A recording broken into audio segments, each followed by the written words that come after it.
pequeño siempre me ha gustado y bueno, ya he conseguido un día empezar y bueno, ya llevo pues 17 años corriendo y es un poco un veneno que engancha un poco y ahí estamos, ahí seguimos. Esto es muy difícil de vivir. Puedes tener la gran suerte de un año, por ejemplo, que yo sé que te contratasen, hicieses pero yo sé, un nacional, por ejemplo, que dices, te pagan todo, cobras un sueldo, pero vamos, sería un año. Pilotos que vivan de esto hay muy pocos en España. Lo que más divertido por la improvisación que tiene y por el tipo de... Siempre corres carreteras diferentes, no sé, en un circuito, por ejemplo, es más monótono, siempre lo mismo, las mismas vueltas por el mismo sitio. El copiloto es fundamental. O sea, aquí yo lo que digo que cuando todo va bien, los tres, o sea, el coche, copiloto y piloto, somos uno, ¿vale?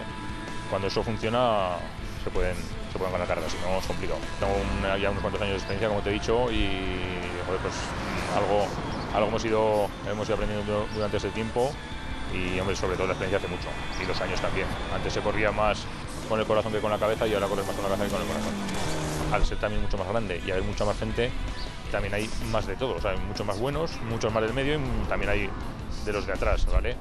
Y luego, claro, al haber más gente, pues se corren más rápido. Hay otros, por ejemplo, como el salto que pegas del regional al nacional, o sea, siempre se va más rápido, del regional al mundial, pues también se va más rápido, ¿vale? Siempre he tenido bastante mala suerte, ¿sabes? La primera vez que corrimos en tierra ganamos, la segunda hicimos segundo, luego corrimos un rally Salimar que hicimos quinto, estamos tercero todos los rallies, es un rally que corrió también Carlos Sainz y la ilusión de todos los que corríamos ahí era hacer podium con él. Yo lo tuve el podium hasta el último tramo y en el último tramo, por un error de los interfonos que se nos estropearon, pues pasé del tercero al quinto. Cuando ya teníamos todo hecho, pues bueno, se fue y todavía me duele. Esto fue en el 2007, para mí el mejor.